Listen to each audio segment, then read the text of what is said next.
한글도 남보다 빨리 깨치고 참 똑똑했는데 갈수록 실력이 뒤처지는 것 같아 걱정이에요. 혹시 초등학교 교과서 본 적 있어요? 어려운 어휘가 너무 많아요. 학교에서는 어휘 개념을 하나하나 설명해 줄 시간이 정말 부족하잖아요. 그럼 어떡하죠? 내 아이의 어휘만큼은 내가 책임져야죠. 어휘 공부의 정성. 초등어휘 3천, 초등어휘 5천. 검색창에 초등어휘 3천을 쳐보세요. 자려고 누웠는데 저스툰 지루한 지하철에 저스툰 자려고 누웠는데 지루한 지하철에 클래스가 타는 재미 저스툰 클래스가 타는 재미 저스툰 웹툰 웹소설은 저스툰. 클래스가 타는 재미 저스툰 다시 날씬해지고 싶어! 다이어트 해야 하는데 좀 간단한 방법 없을까? 1522-6648 1522-6648 혹은 비타샵을 검색해주세요. 야, 이 부장! 네가 부장이면 땅이야? 뭐? 저 인간 저건데 쟤 오늘도 술술 풀리고 안 먹고 회수 갔냐? 내일도 신체 상태로 출근하겠구만. 아유. 고려생활건강 술술 풀리고 음주전 한포가 당신을 지켜드립니다. 특허받은 천연 유래 성분 숙취 해소제 술술 풀리고를 은하계 최저가로 딴지마켓에서 만나보세요.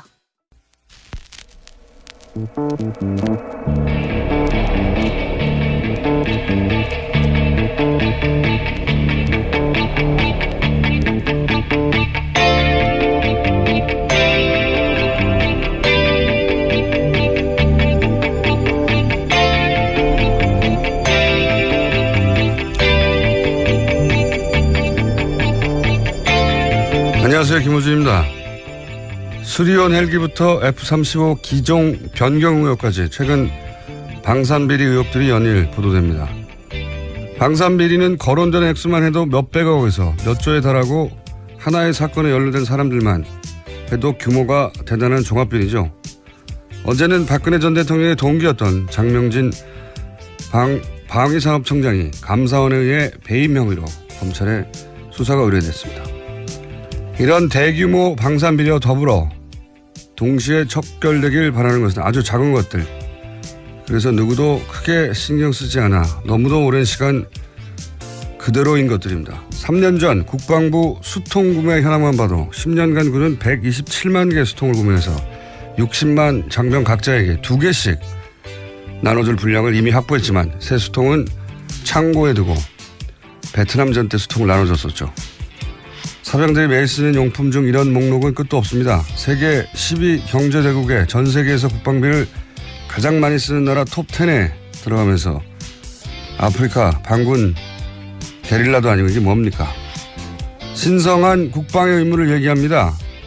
그런데 국가에서 사병들에게 언제 신성한 대우를 해준 적이 있다고 이런 구호를 쓰나요? 신성한데 왜 사병들 거지 취급을 합니까? 신성한 대우까진 바라지도 않고요. 사람 대접은 해줘야 한다는 겁니다. 김어준 생각이었습니다.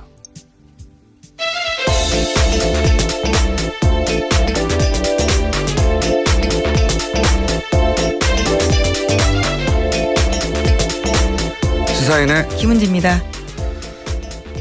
왠지 수요일 힘이 들죠 오늘? 늘 힘듭니다.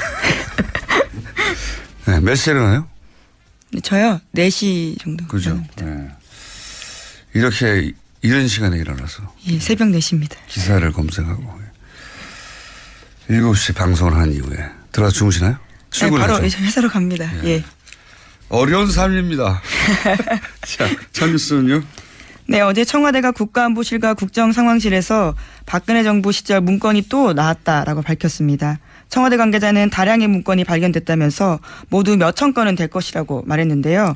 양이 얼마나 되는지는 사진을 찍어서 오늘쯤 공개할 생각이라도 합니다. 처음 300건 나왔을 때만 해도 뭐 누군가 의도적으로 남겼을 가능성도 얘기했었어요. 그죠? 근데, 그러니까 박근혜 정권 때 청와대에서 파견 나왔다가 국정농단 사태가 터지면서 어떻게든 기록을 남겨야겠다 생각한 사람이 그런 걸 남겼을 수도 있다. 이런 얘기도 있었거든요. 예, 이제 늘공의 용기 뭐 이런 식으로 그렇죠. 이야기됐었죠. 몇천 건의 이런 지금에 보면 역시 이제 대부분의 문서는 어제 얘기한 대로 다 삭제. 그랬더니 네, 내 책상만 이렇게 된 게 맞는 것 같다. 네, 네. 누가 점점 늘어나고 있습니다. 찾으면 뭐, 찾을수록요. 그러니까요. 이 정도면 거의 득템이 아니고 탄광, 유전 이런 걸로 봐야 되죠. 막 파는 대로 막 나오는데 몇천 건이라니까 대단하네요.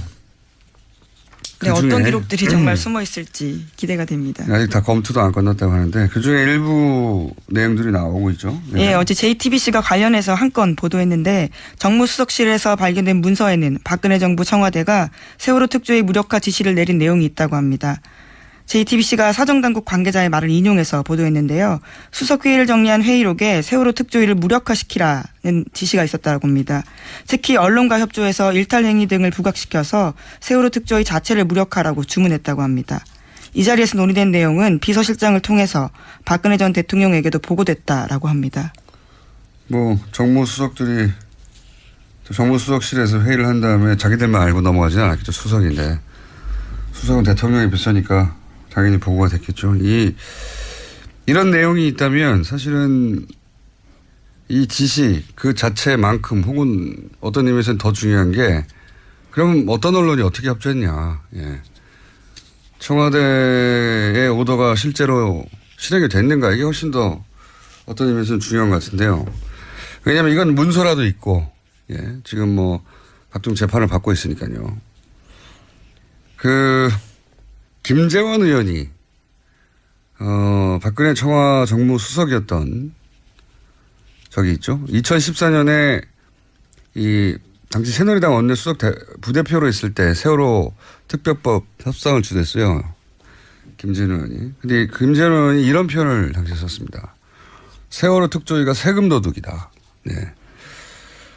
그리고 특조위를 만들려고 구상한 사람은 공직자가 아니라 세금 도덕이라고 확신한다. 국회가 용서하면 안 된다. 한 인터뷰에서 이런 말도 해서 호의호식하려고 모인 탐욕의 결정체다. 네, 정말 모욕적인 말입니다. 네. 그러면은 어떤 매체들이 이런 식의 인식, 워딩, 프레임을 받아서 특조위를 공격했느냐. 1번 타자는 종편입니다. 네. 대단했어요.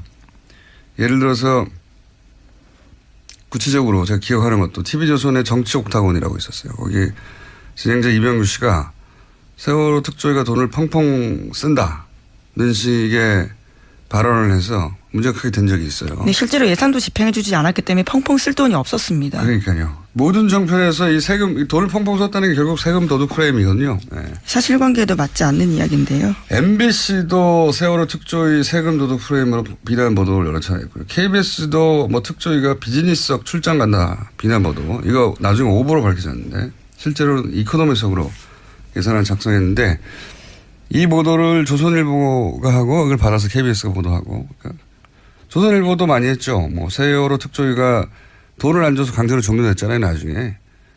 근데 어차피 별로 한 일도 없는 위원회가 활동을 더 하겠다고 돈을 더 달라고 한다. 이거 세금 도둑이라는 얘기거든요. 이런 프레임으로 실제로 보수 매체하고 종편이 무력화시키는 시도를 엄청 많이 했고요. 네, 주요 활동 다 방해해놓고서 제대로 활동 못한다라고 이야기를 하는 거죠, 정부가요. 심지어 그때 특조위 위원장이었던 이석태 변호사는 단식까지 했었습니다. 그렇죠. 특조위가 활동을 할 수가 없었죠. 돈도 안 주고 제대로.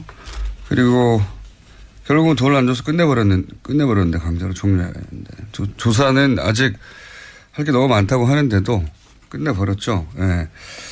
정부가 언론을 이런 식으로 조사할 수는 없겠지만 언론 단체들이 저는 실제 이런 언론을 통해서 세월호 특조위를 무력화시키려고 하는 정부의 오다가 어떻게 실행이 됐는지 전수조사해 봐야 된다고 봅니다. 전수조사. 또 내부 고발이라든지 내부 노조들이 있기 때문에요. 관련된 조사 가능할 거라고 봅니다.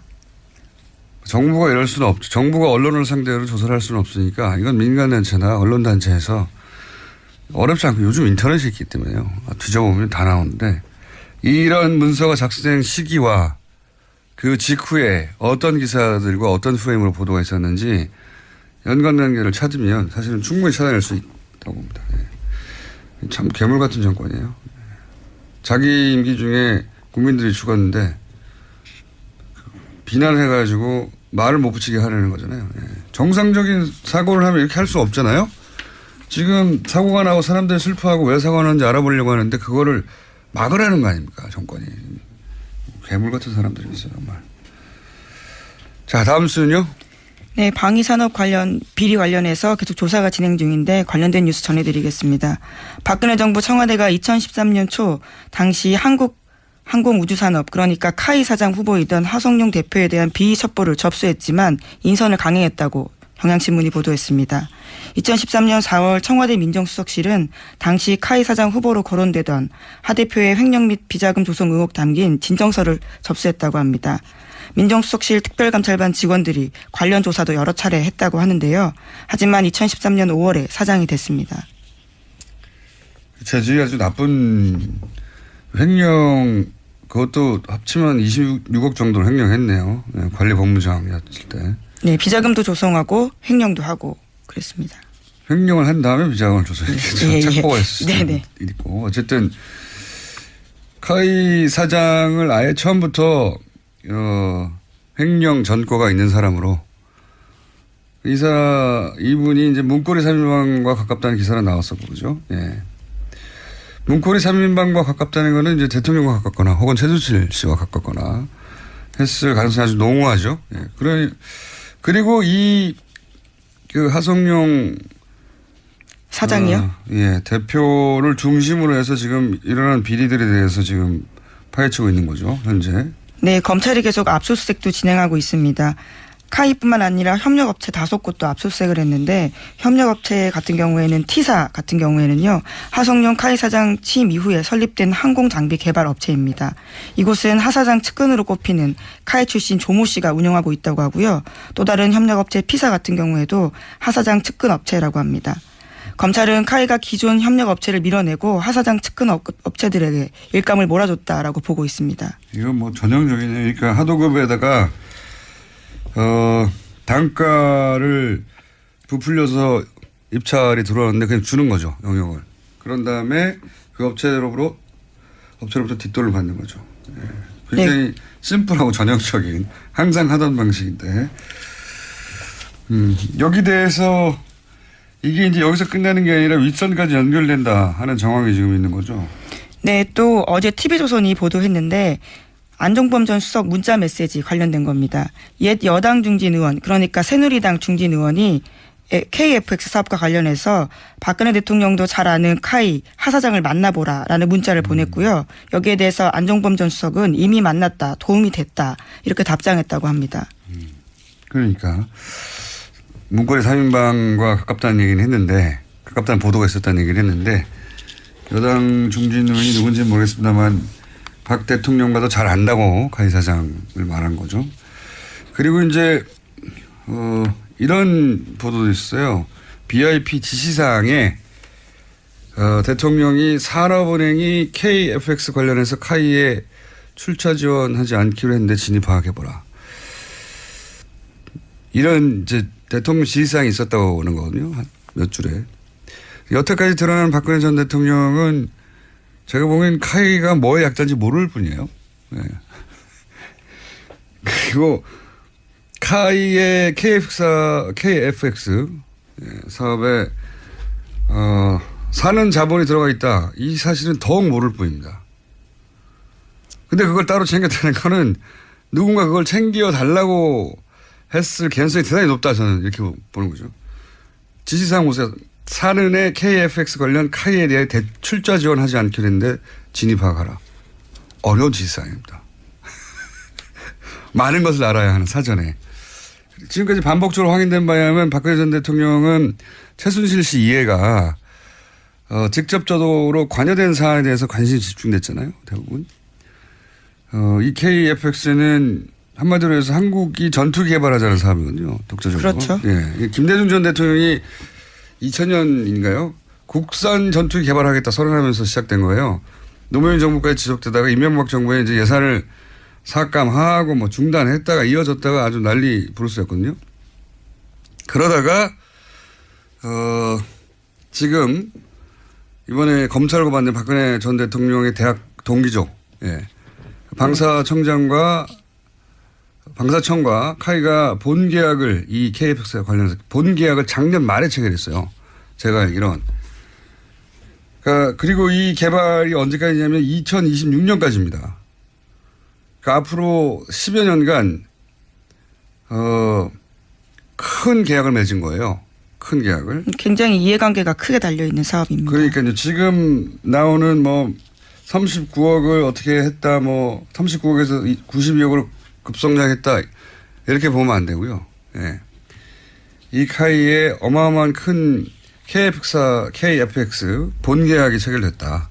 언제? 박근혜 대통령이 임기 중 작년 말, 박근혜 대통령 대학 동기가 방사청장으로 있을 때, 예.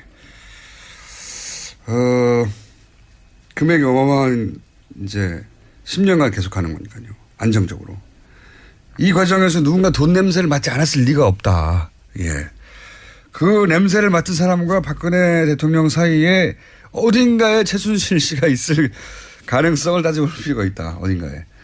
워낙 방산 비리는 복잡하고 커가지고 앞으로 계속 나올 거라고 봅니다. 이 첫 출발인 것 같은데요. 전혀 완전히 새로운 종류의 국정농단 사건이 하나, 대형 사건이 터질 수도 있다는 그런 냄새가 납니다. 예. 네, 우선 박근혜 전 대통령이 수리원의 부실을 보고받고도 발표를 막았다라는 의혹도 지금 제기되고 있습니다. 그러니까 지난해 10월 달에 감사원이 관련된 감사 결과 확정하고 박근혜 전 대통령한테 2달 전에 공개했다라는 거거든요. 그런데도 박근혜 전 대통령 정부 하에서는 감사원이 관련된 내용을 보고 발표하지 못했습니다. 그러니까요. 이 사건과 관련된 사람들, 수리온 혹은 KF 사업 관련해서 이제 방사청과 카이가 계속 거론되는데 여기 두 군데 다 아는 사람인 거죠. 박근혜 전 대통령과 지금 언론 보도에 따르면. 그런데 이제 거기 문제가 많다. 거기서 개발한 헬기가 라고 감사원에서 감사 보고를 감사를 했고, 예, 감사 결과가 나오기 2달 전에 이미 대통령께 직보를 했다는 거잖아요. 네, 그러니까 지난해 8월입니다. 네, 8월에 한국형 헬기 수리원이 고장이 잦고 문제가 많다라고 네. 보고를 했어요, 대통령한테. 근데 그냥 진행된 거죠, 계속. 네, 사업이. 왜 그랬을까요? 누군가 카이 관련해서, 혹은 방사청 관련해서 보호해 준 거죠. 계속. 예, 문제가 많은데도 계속. 그래서 보호해 준 것이고. 보호해 준 게 그냥 사장 자리를 보호해 줬겠어요? 보호해 줬다고 하면 이익을 보호했겠죠. 이익을 공유한 사람도 있었을 겁니다. 자, 거기 어딘가에 최순실 씨도 있을 수 있다. 예. 규모가 큰 사업이에요. 실제 KFX 하는 누군가 돈 냄새를 맡았을 것이다. 그런 생각이 들고. 자, 뭔가 첫 번째 관련 뉴스가 지금 나오고 있는 거지 이게 끝이 아닐 거라고 저는 봅니다. 네, 이제 시작인 거죠. 이제 시작에 불과하다. 자, 다음 뉴스는요? 네, 삼성이 주요 포털 사이트에 이재용 삼성전자 부회장에게 불리한 내용의 기사가 노출되지 않도록 영향력을 행사했다고 한겨레 신문이 보도했습니다. 한겨레가 입수한 검찰 특검의 수사 자료를 보면 2015년 5월 15일 장충기 전 미래전략식 사장에게 보낸 문자가 있습니다. 여기에는 이런 내용이 있는데요. 지금은 네이버와 다음에서 기사들이 모두 내려갔다. 포털 쪽에 부탁해뒀다. 라는 이재용 부회장을 다룬 언론 기사 상황을 보고받았습니다. 뿐만 아니라 다음 날에도요. 장충기 전 사장이 보고를 받는데 네이버와 다음 양쪽 포털 사이트에 미리 협조 요청을 해놔서인지 조간 기사가 전혀 노출되지 않고 있다. 포털에 노출되지 않아서 댓글이 퍼지고 있지 않는 추세다. 기껏해야 댓글은 10개 정도다라는 보고를 받았다고 합니다. 댓글이 몇 개인지도 셌군요. 네. 미래전략실의 사장님께서. 네, 보고를 직접 받은 거죠. 여기에 대해서 네이버는 뭐라고 그럽니까? 포털은? 네, 네이버 쪽에서는요. 어떤 루트를 통해서 했는지는 모르겠지만 영향력 행사는 철저하게 배제하고 있다라면서 영향력을 미치긴 어렵다라고 밝혔습니다. 삼성이? 아니, 네. 네이버에서요. 그러니까 삼성이 네이버에 그렇죠. 영향을 예. 미치긴 어렵다. 예. 네. 그렇게 말해야죠. 어떻게 말합니까? 우린 영향력 하에 있으니까 수사를 해주세요. 이럴 수는 없잖아요. 포탈의 검색어에 포탈이 개입을 하죠. 합법적으로. 예. 뭐 19금 단어라든가 불법적인 단어 뭐 테러 관련된 것. 그래서 그런 검색어는 삭제하거나 하는데 그런 합법적인 수준을 넘어선 지는 오래됐다고 저는 보고 있습니다. 검색어에 포탈이 개입하지 않는다고 주장하지만 뭐 정치적인 이유로나 이런 상업적인 이유로 저는 그렇지 않다고 말할 수 있는 정황을 여러 가지 개인적으로 알고 있는데 이 뉴스는 따로 한번 이쪽 분야의 전문가들도 있습니다. 과연 검색어를 조작하는가 안 하는가. 이 문제도 큰 이슈가 될 만한 사안이라고 저는 봅니다. 네, 그렇죠. 어쨌든 삼성은 그렇게 했다는 문제가 나왔잖아요. 예. 일단 포탈에다가 내려달라고 한 거까지는 사실인 거잖아요. 자기들끼리 문자를 보냈으니까. 네, 부탁했고 작업했다라는 취지의 이야기들이 예. 있는 겁니다. 그래서 협조 요청을 했다, 뭐 부탁을 했다. 표현이 부탁이지만 뭐 그냥 부탁했을까요? 삼성이란 대기업이 우리나라 1위 기업이 빌었을까요? 설마. 알겠습니다. 어쨌든 이것도 굉장히 큰 해결해야 될 앞으로 문제라고 저는 생각합니다. 다음 뉴스는요? 네, 오늘도 박근혜 전 대통령이 이재용 부회장 재판 증인으로 채택됐습니다. 하지만 또 불출석 사유서를 냈는데요. 건강상 이유를 들었습니다.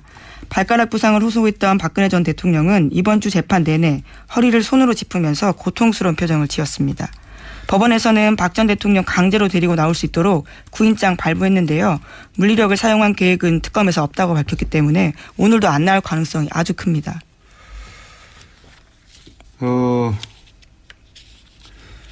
이 아프실 예정이 이제 실현되고 있는 이 과정은 저는 연기라고 봅니다. 개인적으로, 예. 최태민 씨의 의붓 아들, 조순재 씨가, 조순재 씨는 이제 최태민 씨 재산 관리도 하고, 영남도 이사도 하고, 박근혜 전 대통령을 20년 이상 가까이서 본 최측근이었죠. 예. 나중에는 이제 등을 돌리지만, 그리고 나서 했던 말들이 있죠. 뭐, 거짓말 너무 잘한다. 연기다 다. 예. 이런 적나라한 표현들을 쓴 적이 있습니다. 예. 저는 허리가 아플 수는 있겠지만 재판을 못 나올 정도로 아플 건가라는 의구심이 드는 건 사실입니다. 예. 만약에 저의 가정입니다. 전제하고 이 가정의 근거는 조순재 씨가 남긴 박근혜 전 대통령이 분리할 때 하는 거짓말과 그러니까 우리는 박근혜 대통령을 20년 이상 가까이 못 봤잖아요. 최측근으로 그 재산을 관리한 적도 없고 그러니까 이분이 남긴 이야기에 상당한 신빙성이 있다고 전제하고 생각해 보면 연계를 했다고 쳐보자고요. 왜냐하면 이재용 부회장과 이제 대면해야 되는 거잖아요. 예. 그리고 거기서 무슨 말을 하던 혹은 말을 하지 않던 간에 증인으로서 자신한테 불리할 수 있지 않습니까? 안 나가겠다는 거죠. 이재용 부회장 뇌물죄가 성립되면 이제 본인의 운명도 아주 어려워지니까. 그래서 이제 연기를 하는 거라고 치면 저는 그런 상상을 하면 뭐랄까요. 이런 분이 우리 대통령이었나 생각이 들 수밖에 없는 게 뭐냐면 아픈 척 해야 되잖아요. 아픈 척 하는데 허리가 안 아픈데 허리에 손을 얹고 고통을 호소해야 되잖아요. 그런 걸 하고 싶을까요? 그러게요. 일반인이라면 상상도 할 수 없는 지금 행동을 하고 있는 겁니다. 네 번째 발가락이 부상당해서 재판장에 못 나오시는 분인데 구인장을 발부했지만 전직 대통령이기 때문에 강제 구인하지 않겠죠. 네. 자, 지금 노회찬 대표 시간인데 아직 도착을 안 했다고 해서 그 뉴스를 하나 더 해야 될 것 같습니다.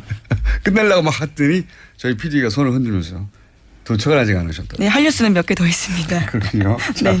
어쨌든 이 연기라고 생각하면 너무 한편으로는 참담해요. 예. 그렇죠. 전직 대통령이었는데요. 이건 아파도 자존심이 있어서 아프다고 안 하거든요. 이 정도 가면. 뽑았던 사람들 입장에서 더 참담할 것 같습니다. 그분들은 진짜로 아프시다고 생각하겠죠. 예. 하지만 조순재 씨가 그런 말을 남긴 적이 있다는 거 다시 한번 상기시켜드립니다. 자신이 불리할 때 거짓말을, 새빨간 거짓말을 표정 변화 없이 한다고. 자, 다음 뉴스 전해주십시오. 네, RCS와 관련해서 숨진 국정원 임모과장 이야기 계속 전해드리고 있습니다. 임모과장 휴대전화를 JTBC가 복구해서 계속 보도하고 있는데요. 임 과장 통화 목록과 문자 메시지 곳곳에서 민간인 사찰 의혹이 제기된 감청 프로그램 도입에 국정원이 조직적으로 개입한 정황이 담겨 있다고 합니다. 하지만 당시 국정원은 단순히 프로그램뿐만 아니라 감청 장비까지 도입하면서도 정부에 통보하지 않았다라고 합니다. 그러니까요. 예, 프로그램이면 통보하지 않아도 되는데 알고 봤더니 TNI라는 감청 장비를 그런 장비를 샀다는 얘기가 없었죠. 예. 네, 그 무조건 보고해야 됩니다. 예, 그런데 장비를 샀다는 게 이 문자를 통해서 JTBC가 입수한 임모 과장의 휴대폰을 통해서 지금 드러나는 거죠. 예. 이 TNI라고 하는 장비는 당시에서도 그러니까 이 사건이 터졌던 2년 전에도 이 장비를 들어온 게 아니냐는 의혹이 있었어요. 이 장비가 이제 와이파이에 접속만 해도 악성 코드가 휴대폰에 씹어지는 놀라운 장비죠. 이 외에도 여러 가지 기능이 있었고 이 기능 설명서도 사실은 공개되어 있고 홈페이지에 이탈리아 해킹팀에. 그래서 이 장비가 들어온 거 아니냐 이런 얘기를 했었는데 부인했죠. 네, 실제로 기록도 없었습니다. 당연히 뭐 통보하지 않을 장비를 왜 기록을 남겼겠어요. 근데 이게 사실 말이 안 되는 게 우리 일반인들한테 알릴 필요가 없죠. 그리고 국정원은 정부기관이잖아요. 정보기관이기도 하지만 정부기관이지 않습니까?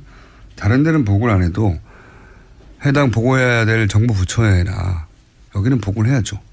자기들이 누구도 움직이는데요. 누구를 위해서 움직이고 국가를 위해서 움직이는 거 아닙니까? 근데 아무한테도 보고를 안 해요. 네, 통신비밀보호법상 불법 행위입니다.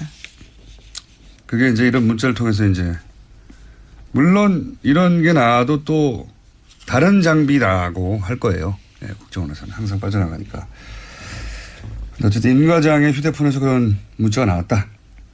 예. 자, 아직도 노회찬 대표가 도착을 하지 않아서 뉴스를 하나 더 해야 됩니다. 네. 네, 아직 전해드릴 게 몇 가지 더 있습니다. 네, 최장 뉴스 브리핑 중입니다. 자, 예. 다음 뉴스는요? 2012년 대선 당시에 국정원의 선거 개입 정황이 담긴 문건 검찰이 확보하고도 수사하지 않았다라는 것도 몇 차례 전해드렸습니다. 그렇죠. 그런데 관련해서 검찰이 청와대의 문건 원본 반납하면서도 사본조차 거의 남기지 않고 심지어 문건 제목을 정리한 목록도 남기지 않았다고 합니다. 그러니까 전혀 알 수 없게 만든 거죠. 그렇군요. 이게 참 지금 생각해 보면 되돌아서 정말 말이 안 되는 게 당시 검찰총장 최동호 검찰총장이 그 당시는 2014년 5월이었기 때문에 반납할 때는요 김진태 검찰총장입니다. 제 말은 입수했을 때는 예. 입수했을 때는 그러니까 최동호 검찰총장이 그 지금 검찰의 에이스 검사라고 하는 윤석열 팀장과 함께 사실상 총장이 지휘하는 수사 사건이었단 말이죠. 그런데 그 수사에 도움이 되는 문건들을 입수하고도 총장도 모르게 했다는 그렇죠. 말이죠. 예. 검찰의 내부 조직 생리상 있을 수 없는 일이 벌어진 거죠. 그러니까 총장보다 더 높은 사람의 총장 모르게 지시. 네, 속칭 제끼고 직거래한 거죠. 제끼고 직거래. 예. 제가 하면 괜찮은 표현인데. 예. 속칭이라고 제가 말씀을 드렸습니다. 검찰에서 검찰총장을 제끼고 누군가 청와대에 직거래를 하고 있었던 그거 주지 마라고. 그렇게 생각하실 수밖에 없죠. 네. 아니 총장이 관심사항이 가장 핵심 사건을 수사하고 있는데 이 문서를 안 줘요. 왜? 그걸 줬으면은 훨씬 더 쉽게 사건을 수사해서 기소할 수 있었을 텐데 검찰총장도 속인 겁니다. 사실. 예, 당시 법무부 장관은 황교안 전 총리였습니다. 어제도 말씀드렸지만요. 본인은 이 건과는 관련이 없다라고 지금 하고 있는 와중입니다. 자, 여기까지 하겠습니다. 네. 거의 노회찬 대표님이 10분 지각하셔가지고 10분 동안 더 브리핑을 했습니다. 사실은 30분 더 할 수도 있습니다. 시사인의 김은지였습니다. 감사합니다. 아무도 묻지도 따지지도 않고 가입하셨다고요? 보험은 너무 어려워요. 걱정 마십시오. 마이보험 체크가 도와드립니다. 1800-7917 마이보험 체크로 지금 전화 주세요. 1800-7917 이미 가입한 보험이나 신규 보험도 가장 좋은 조건을 체크해서 찾아드립니다. 인터넷 한글 주소 마이보험.com 또는 카카오톡에서 아이디 검색 마이보험을 친구 추가하여 상담하실 수 있습니다. 모닝똥? 제겐 사치였죠. 내가 토끼인지 토끼똥이 나인지. 내가 변을 본 것인지 변을 당한 것인지 나는 바나나이고 싶다. 간혹 구렁이이고도 싶다. 미궁 대장사랑! 빅똥의 추억 미궁 대장사랑이 찾아드립니다. 혈중 콜레스테롤 개선과 배변 활동에 도움을 주는 건강기능식품입니다. 검색창에 미궁 대장사랑. 미궁 장사랑 이름 바꿨어요. 프로바이오틱스 12종 추가. 미궁 대장사랑. 골반 잡자 바로 잡자 바디로직. 허리 통증 바로 잡자 바디로직. 2017년 쿨 썸머 바디로직 라이트 출시. 통기성이 좋아 땀 걱정 없이 한여름에도 쾌적하게. 입은 듯 안 입은 듯 가벼움의 신축성은 그대로. 자세가 좋아지는 골반 교정 타이즈 바디로직. 검색창에 골반 교정 바디로직 라이트.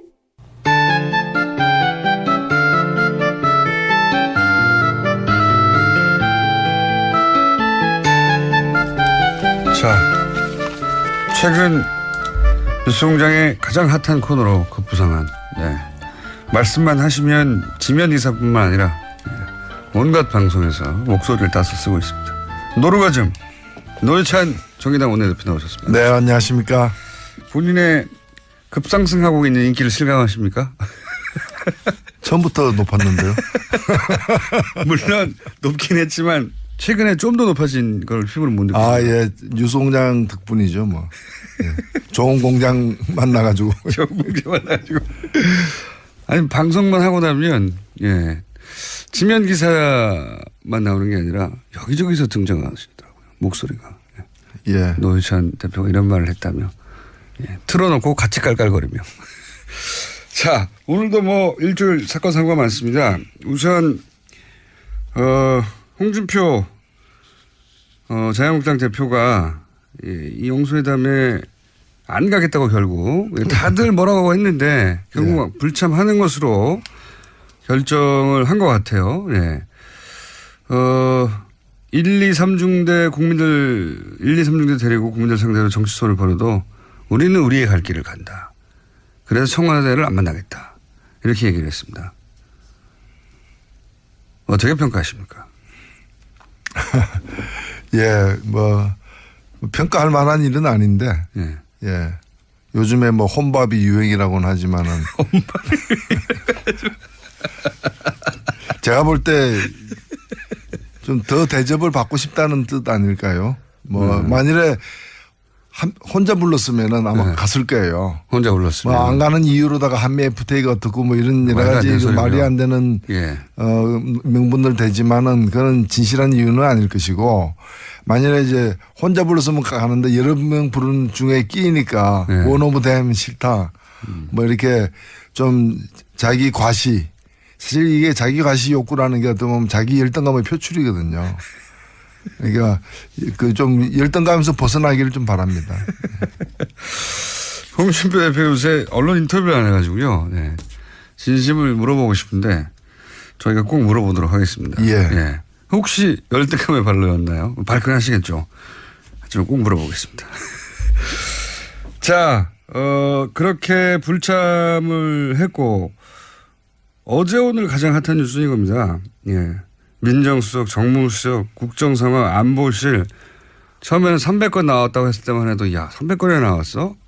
종이 몇 장 있는 게 아니고 그랬는데 지금 몇천 건이라고 해요 이제. 네, 거의 최고를 하고 있습니다. 네. 유전에서 퍼내듯이 문건이. 이거 어쩌다가 이런 일이 벌어졌을 거라고 일단 보십니까? 글쎄요, 누가 일부러 네. 이런 이제 그 수사의 단서가 될 만한 증거들을 갖다가 일부러 남겼다. 처음에는 그랬죠, 처음에는. 예, 그렇게 좀 추측하는 분도 있었는데 예. 이게 지금 그렇게 너무 많아요. 예, 민정수석실하고 정무수석실에서 동일한 인물이 양쪽 다 하지는 않았을 거 아니에요. 그러니까 모든 국정상황실 안보실에 막 뿌리고 다녔을 리는 없지 않습니까? 예, 그렇기 때문에 이거는 제가 볼 때는 그런 기획된 것이라기보다는 예. 그야말로 그 야반 도주하듯이 황급히 이제 그 철수하는 상황에서 예. 이런 흔적들을 많이 남긴 게 아닌가. 자기 책상 자기 캐비넷만 치운 거죠. 그만큼 이 정권이 교체됐다기보다는 정권이 붕괴된 거죠. 예, 붕괴된 정권의 참혹한 흔적이다. 그래서 붕괴되면서 가재도구도 미처 다 치우지 못하고 가재도구도 치우지 못하고 도망가는 그런 상황이 아니었나. 그러니까 막판에 불태운다고 불태웠는데 예. 남은 게 있었던 거죠. 그런 거죠. 예. 자기 책상과 자기가 쓰던 캐비넷만 꺼내서 불태우고 아니면 이거보다 더 중요한 정말 이거 노출되면 안 되는 그런 것들을 우선적으로 치우다 보니까 이 정도야 뭐 어쩔 수 없다는 식으로 그냥 자포자기하는 하듯이 나온 증거일 수도 있다. 본인이 직접 책임을 질 만한 사안이 있는 문서들을 먼저 머릿속에 떠올렸겠죠. 네. 그런 것들 치우고 나서는 기억이 안 나는 것들은 그냥 어딘가에 있을 텐데 더 버렸거나 아니면은 오래돼서 기억이 안 났거나 뭐 그랬겠죠. 예. 예. 그런데 여기에 대해서 이제 자유한국당이 청와대가 문건을 공개하는 건 정치보복을 하고 있는 거다. 놀라운 논리긴 합니다. 정치보복을 하고 있는 거다. 아니 이거는 사실 이 일이 생긴 건 자기들이 문건을 남겼기 때문에 생긴 거잖아요. 예. 그러니까 남기지도 않은 문건을 갖다가 조작했다면은 정치보복일지 모르겠는데 그게 아니라 자기들이 문건을 남겼으니까 이건 정치보복 이전에 자기들이 정치적 자해를 한 거잖아. 그러니까 자해 공갈단이라고 있거든. 스스로 자해를 해놓고 당신이 차로 나를 치였다. 이게 뒤집어 씌우는 거죠. 그러니까 자기들이 문건 남겨서 생긴 일을 가지고 보복을 당했다. 자기들은 전형적인 이 자해 공갈단 수법인 거예요. 굉장히 놀라운 논리긴 합니다. 어떻게 말씀하신 대로 본인들이 여당일 때 집권했을 때 남겨진 문건으로 어떻게 보복을 할 수 있는 건지. 자해쇼. 알겠습니다. 대통령 기록물법 위반이라는 얘기도 초반에 나왔죠. 이게 대통령 기록물법을 실제로 보면요. 대통령 기록물은 공개를 원칙으로 한다는 조항이 있어요. 맞습니다. 기본적으로 공개를 원칙으로 하고 다만 국가 안보에 영향을 미친다거나 아니면은 사생활에 관련된 어떤 직접적인 내용이 있어서 공개하기 힘들 경우에는 공개하지 않는 어떤 절차를 밟는 게 이제 대통령 그 기록물 지정을 해가지고 지정 기록물을 등재해가지고 일정 기간 동안 공개 안 하도록 하는데 이번에 문서들은 일단은 기본적으로 메모 같은 건 아직 기록물이 아니거든요. 기록물은 되게 결재를 맡은 문서를 얘기하는데 기록물이 아닌 것도 있고 그다음에 기록물이라 하더라도 지정 기록물이 아니기 때문에 대통령 기록물법에서 공개하는 게 원칙인 게 있고요. 그리고 공개하는 방식에 있어서 원본만 공개하지 않는다면은 사본을 검찰에 넘기고 한 거는 다 법에 따른 어떤 절차다. 이렇게 볼 수 있습니다. 예를 들어서 뭐 세월호 특조위를 무력화하라. 이게 무슨 국가 안보하고 상관 있는 것도 아니고요. 네. 뭐 개인의 사생활과 관련 있는 것도 아니지 않습니까? 뭐 공개가 위반이라고 볼 수는 없는 것 같은데 이와는 이제 정치 보복이고 법을 어겼고 여기 또 한 단계 더 나가면은 이게 이제 증거 능력이 없다. 누가 작성한지 모르니까 지금 당장 재판을 받고 있는 삼성 이재용 부회장 측에서는 이제 그런 이 문건이 만약에 법정에라도 등장한다면 혹은 이 문건이 예를 들면 회계장부라거나 그다음에 은행 예금 통장 같은 그런 것들은 그 자체가 증거가 됩니다. 근데 이제 상황을 기록한 이런 내용들은 증거가 되려면은 문서로만 되는 건 아니고 문서는 간접 증거이고 직접 증거가 되려면 문서 작성자의 진술이 필요한데 내가 했다고. 예. 근데 이 기획비서관 당시 맡았던 분이 내가 그 작성한 게 있다라고 얘기했기 때문에 그 중에 일부는 작성자가 지금 나타난 상황에 의해서 증거가 충분히 될 수 있는 거죠. 네. 그리고 이제 뭐 메모를 한 거는 필체를 확인하면 되니까요. 그런 거죠. 예. 그 정도 메모를 쓸 수 있는 사람이 그러니까 그 자리에 그 직급에 따져보면 그렇게 많지 않다고. 그럼요. 예. 충분히 그거는 가려낼 수 있습니다. 그리고 또 한편으로는 다행인 게 근무했던 분들이 대부분 이제 직업 공무원들이라서 여전히 공무원인 상태예요. 그러니까 이걸 가지고 뭐 정치 보복이라고 얘기하는 사람들은 그 메모에 그 문서에 혹시 내 이름이 들어가 있지 않을까 이제 그걸 걱정하는 사람들이죠. 뭐가 있을지 모르니까요. 네, 그런 거죠. 한 200건, 300건이 모르겠는데 몇천 건 나왔다고 하니까 무슨 얘기가 있을지 어떻게 합니까? 무섭겠죠. 네. 자, 가장 핫한 거는 이 방산비리입니다. 갑자기 터져나오기 시작했고, 이제 막 시작인 것 같은데, 정의당의 김종대 군사 전문가, 네. 군사 전문위원이 있죠. 네. 이분이 수리온 뒤에는 우병우 전 민정수석이 있다고 주장을 하셨어요. 이거 어떤 맥락인지 아십니까? 예, 수리온이라는 한국형 헬기를 갖다가 개발해서 제품을 만드는 과정에 초기부터 숫자 그 결함과 문제점들이 이제 드러났어요. 드러나고 또 그게 언론에 보도가 되기도 했고 당연히 당시에 그 합수단에서 합동수사단에서 이걸 수사 대상으로 삼았던 것도 사실이고요. 그런데 어디까지 보도되는가 하면 합수단에서 상부의 지시에 따라서 이 수사를 갖다가 멈췄다라는 보도까지 있었거든요. 네. 그럼 그 상부가 누구냐라는 거죠. 김종대 의원 같은 경우에는 그 상부는 합수단을 통제할 정도의 상부라면 청와대를 얘기하는 거고 청와대 안에서는 민정수석실이 이걸 관여했던 것이고 사실 이 한국 카이라고 있습니다. 한국 항공우주산업 주식회사인데 이번에 이거 대대적으로 지금 압수수색 당하고 있는 그리고 그렇죠. 예. 그런데 대통령 거기 사장이 박근혜 전 대통령과 아는 사이인 그렇죠. 것으로 지금 추정되고 있습니다. 그리고 이 사람이 2013년이니까 정권 초기부터 문제가 됐던 비위 사실이 제보가 되기도 하고 이랬던 사람이기 때문에 어찌 보면은 우병우 수석이 청와대 들어가기 전부터 그러니까 김영한 민정수석이 있을 때부터 사실은 이제 이 여러 가지 의혹이 사실 있는 거예요.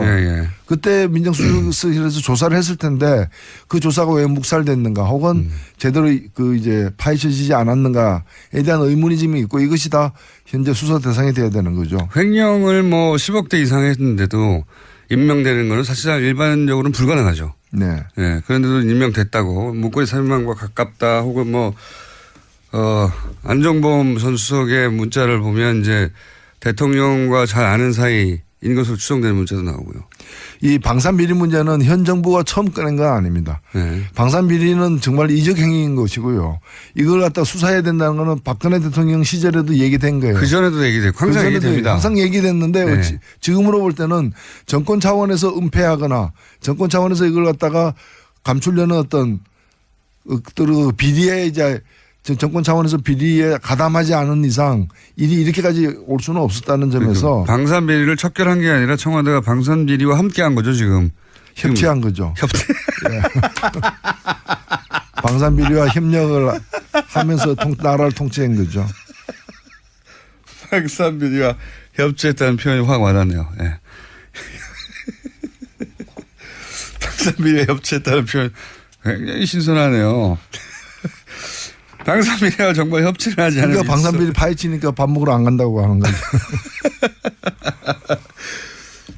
그 재판정에 박근혜 전 대통령이 지금 아프셔서 안 나온다고 하는 건 어떻게 보십니까? 네 번째 발가락이 아프시다고 했다가 구역장을 발부했는데도 안 나오고 있는데. 예, 근데 뭐 쓰레빠 신고 나왔잖아요. 쓰레빠. 샌들입니다. 샌들. 예. 그렇게 생긴 거는 샌들이라기보다 이제 그 안에서는 쓰레빠라 그럽니다. 전문 용어죠. 하긴 슬리퍼 했을 때 떠오르는 물체와 쓰레빠 했을 때 떠오르는 물체와 샌들 했을 때 떠오르는 물체 다 달라요. 그런 거죠. 그러니까 다른 물건을 지칭하기 때문에 야 쓰레빠라고 하면 안 되고 슬리퍼라고 해야 된다. 저는 오래전부터 저항했었거든요. 다른 물건이다. 다른 물건을 지치라고. 하여튼 쓰레빠를 싣고 가야 돼. 진짜 아프다고 보십니까? 저는 아마 화장실 가는 문턱에 이제 네 번째 발가락이 이렇게 세게 닿아서 그러면 통증이 올 수 있죠. 아니 근데 그게 이제 재판에 못 나올 정도로 아픈 거냐에 대해서는 하여튼 지금 쓰레빠 신고 나온 걸로 봐서는 걸어 다니는데 큰 지장은 없지 않느냐. 또 교도소 내 의무실에서의 어떤 진단 결과도 아무 이상 큰 이상 없다 이렇게 얘기를 했기 때문에. 연고 정도 줬다. 예. 아니 외견상도 문제가 없고 엑스레이도 문제가 없으면 문제가 그 정도 아플 정도는 부어야 되거든요. 그렇죠. 그리고 네 번째 발가락만 특히 문지방에 부딪히기 굉장히 어렵습니다. 한번 해보십시오. 저도 궁금해서 한번 해보려고 했는데 네 번째 발가락만 문지방에 부딪히는 게 참 어렵습니다. 그럼 뭐 요가로 단련된 몸이기 때문에 뭐 웬만한 거는 넘길 수 있지 않나 보나. 알겠습니다. 뭐 몸이 불편할 수는 있죠. 오랜 생활, 수감 생활해서 나오지 못할 정도는 아니라고 지금 보시는 거고. 예. 그리고 이제 오늘 새로운 용어 하나 협치 나왔고 방산비리와 협치했다고. 자, 추경안 얘기가 결국은 핵심이 뭐냐면 공무원을 이번 정부에서 채용하는데 80억을 쓰겠다고 했더니 그거를 삭감해야 된다는 게 최대 쟁점으로 떠올랐어요. 이건 어떻게 판단하십니까? 예. 사실 뭐 이 80억이라는 돈은 그렇게 이번에 전체 예산 규모, 추경 예산 규모에서 아무것도 아닙니다. 근데 제가 볼 때는 뭐 온전하게 통과시켜주기 싫다라고. 뭐라도 손대야 된다는 하는 거고요. 그리고 마치 공무원을 갖다가 이렇게 늘리는 것을 갖다가 굉장히 무슨 범죄시하고 있는데 우리나라 지금 소방대원들 보십시오. 그런 필수적인 국민의 안전과 생명을 위해서 필요한 공무원들이 다른 나라에 비해서 현저하게 적어서 오히려 과로로다가 쓰러지는 그런 경우들이 얼마나 많습니까? 집배원도 그렇고요. 집배원도 그렇고요. 진짜 저는 그런 일을 갖다 하루씩 국회의원들한테 시켜봤으면 좋겠어요. 그런 얘기 안 나오게. 그래서 제가 볼 때는 좀 괜한 트집을 잡는 거고 그 얘기도 뭔가면은 추경에서 빼고 내년도 본 예산에 넣으라는 얘기인데 그러니까 어찌 보면 반대하는 것도 신용으로 반대하는 거예요. 본질적으로 반대하는 것도 아니고. 그러니까요. 본 예산에도 넣으면 결사 반대해야죠. 만약에 절대 안 되는 일이면 저도 그렇게 생각이 들고요. 근데 뭐라도 추경을 이때까지 미뤘는데요. 그럼 미뤘던 안 된다고 했던 이유가 있어야 되지 않습니까? 그 이유를 잡아내려고 하니까 별게 안 나오니 사람들한테 공무원 늘리는 거는 쉽게 사람들이 반대하지 않을까 하고 차단된 아이템인 것 같습니다. 제가 보기엔. 골탕을 먹이는 거죠. 그러니까 야당이 자기의 존재 가치를 뭔가 좀 의미 있는 어떤 정책을 제안한다거나 또는 큰 정책적 어떤 실책에 대해서 이렇게 파헤치거나 해서 야당의 존재 가치를 보여줘야 되는데 별로 그런 게 없다 보니까 없으면 없는 대로 또 통과시켜 줘야 되는데 가만히 있을 수 있나 뭐 떼쓰는 게 야당은 아니죠 사실은. 저는 뭐 채용력이 야당 처음 해보는 사람들 같아요. 해본 지는 오래됐죠. 해본 지 오래됐고 저는 공무원 채용 반대해가지고 뭐 반대할 거리가 될 수도 있겠다 싶었는데 비용이 너무 적어요. 지금. 그렇죠. 조 단위 얘기하는데 80억 때문에 조 단위를 80억이면은 국회가 1년에 쓰고 있는 특수활동비 액수보다 작습니다. 그걸 가지고 지금 안 된다고 하고 있고 그래도 오늘 통과는 되겠죠 전체적으로. 오늘 혹은 늦으면 내일. 내일이 아마 마지노선인 것 같습니다. 세월호 발견된 문건 중에는 세월호 특조위를 무력화하라 이런 내용이 있었습니다. 이거 어떻게 받아들이십니까?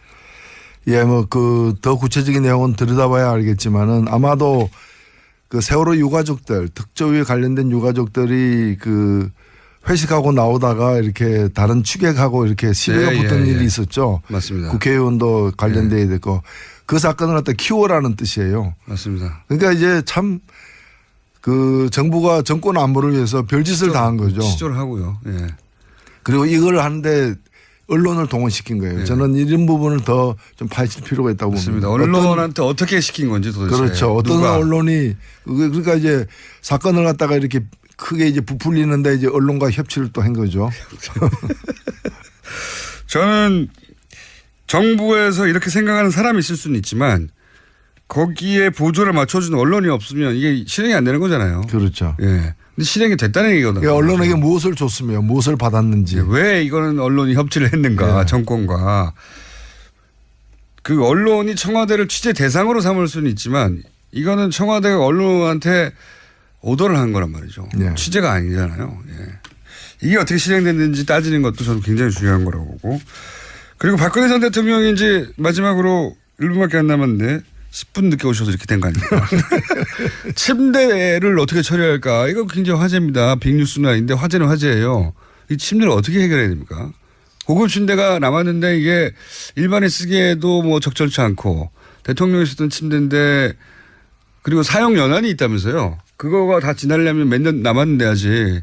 이거 어떻게 해야 되냐고 막 곤란해하고 있는데 너무 크기도 하고. 아니 지금 우리가 좀 국가적으로 해야 될 일도 많고 신경 써야 될 일도 많은데 그 침대 때문에 스트레스 받아서는 저는 안 될 것 같고요. 일반인들이 화제예요. 근데. 예, 이게 저는 화재로 처리하면 된다고 봅니다. 예?